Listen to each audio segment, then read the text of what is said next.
بسم اللہ الرحمن الرحیم۔ السلام علیکم۔ ٹیک آرٹ نیوز میں خوش آمدید۔ 19 جنوری 2023، 26 جمادی الثانی 1444 ہجری، بروز جمعرات۔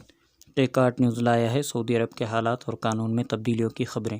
اگر آپ بھی جاننا چاہتے ہیں تو ٹیک آرٹ نیوز کو سبسکرائب کریں، لائک کریں، گھنٹی کے بٹن کو دبائیں تاکہ ہر آنے والی ویڈیو آپ تک پہنچ سکے۔ تو چلتے ہیں خبرنامے کی طرف۔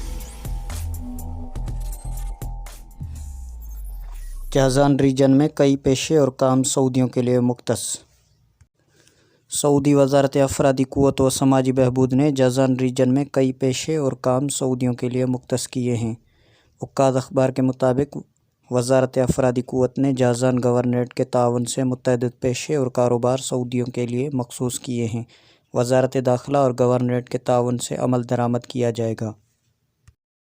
فیصلے کے تحت اشتہاری ایجنسیوں کے کام، فوٹوگرافی، کمپیوٹر اور لیپ ٹاپ کی اصلاح و مرمت سے تعلق امور 70% تک سعودیوں کے لیے خاص کر دیے گئے ہیں۔ اس کے علاوہ شادی گھروں اور تقریبات ہالز میں انچارج اسامیاں اور بکنگ ایجنسیوں کی اسامیاں بھی سعودیوں کے لیے مختص کی ہیں۔ صفائی کے کارکن اور سامان لادنے اور اتارنے والے مزدور بھی سعودی ہوں گے، تاہم ان کی شرح 20% سے زیادہ نہیں ہوگی۔ بیان میں کہا گیا ہے کہ اس پر عمل درآمد فیصلے کے اجرا کی تاریخ کے 6 ماہ بعد شروع ہوگا۔ سعودیزیشن کے فیصلے میں مسافر کشتی چلانے اور اس کی اصلاح و مرمت کرنے والے انجینئرز کی 50% اسامیاں مقامی شہریوں کے لیے مختص کی گئی ہیں۔ اسی طرح کشتیوں کی سلامتی کے کام کے انجام دینے والے ٹیکنیشین، ملاح، اکاؤنٹنٹ، کشتیوں کی نقل و حرکت کے نگران، ٹکٹ چیکر، معاون اکاؤنٹنٹ وغیرہ کی اسامیاں بھی سعودیوں کے لیے مختص ہیں۔ بیٹے کو گاڑی سے روندنے والے سعودی شہری کو معاف کر دیا۔ سعودی عرب میں جنوبی طائف کے شہری خالد بن مسعد النفی نے اپنے 21 سالہ بیٹے بندر بن خالد کی موت کا باعث بننے والے مقامی شہری کو اللہ کی رضا کے لیے معاف کیا ہے۔ عکاظ اخبار کے مطابق 21 سالہ بندر بن خالد الشفا تحصیل جانے والے روڈ پر گاڑی سے باہر کھڑا ہوا تھا۔ اسی دوران تیز رفتار گاڑی نے اسے روند ڈالا تھا۔ بندر بن خالد کو شدید زخمی حالت میں طائف کے کنگ فیصل ہسپتال لے جایا گیا، جہاں وہ چند دنوں بعد زخموں کے تاب نہ لا کر چل بسا۔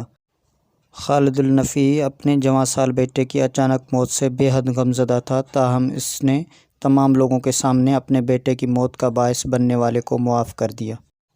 جنوبی طائف کے قبائل کے مشائخ نے خالد النفی کے اس اقدام کی تعریف کرتے ہوئے کہا کہ انہوں نے جو کچھ کیا وہ بہت بڑا ایثار ہے، اللہ ہی انہیں اس کا اجر دے گا۔ سعودی عرب کے بیشتر علاقوں میں گرد و غبار کا طوفان۔ مدینہ منورہ سمیت سعودی عرب کے مختلف شہر آج گرد و غبار کے طوفان کی لپیٹ میں ہیں۔ سبق ویب سائٹ کے مطابق محکمہ موسمیات نے مختلف شہروں کے رہائشیوں کو گردآلود موسم سے آگاہ کیا ہے۔ محکمے نے کہا ہے کہ مدینہ شہر میں دن بھر موسم غبار آلود رہے گا، جبکہ المہد، وادی الفرا اور بدر میں گرد و غبار کا طوفان ہوگا۔ محکمے نے کہا ہے کہ اسی طرح ینبع اور الرائس میں گردآلود تیز ہوا چلے گی، جس کے باعث سمندر میں اونچی موجیں اٹھیں گی۔ محکمے نے کہا کہ مدینہ منورہ ریجن میں یہ کیفیت آج جمعرات کو دوپہر 2 بجے سے رات 8 بجے تک رہے گی۔ محکمہ موسمیات نے کہا کہ اس سے ملتی جلتی کیفیت نجران ریجن میں بھی ہوگی، جہاں خباش، بدر الجنوب، ساور اور یدما میں گرد و غبار کا طوفان ہوگا۔ گرد و غبار کے طوفان سے مکہ مکرمہ سے تبوک تک پورا ساحلی علاقہ متاثر ہوگا، جبکہ نجران اور مشرقی ریجن میں بھی مطلق گرد آلود رہے گا۔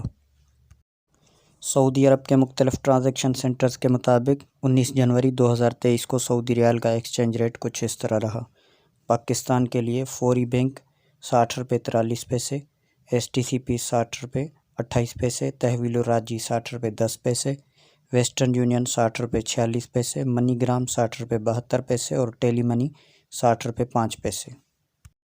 انڈیا کے لیے فوری بینک 21 روپے 34 پیسے، ایس ٹی سی پے 21 روپے 24 پیسے، تحویل الراجی 21 روپے 31 پیسے، ویسٹرن یونین 21 روپے 31 پیسے، منی گرام 21 روپے 31 پیسے اور انجاز بینک 21 روپے 40 پیسے۔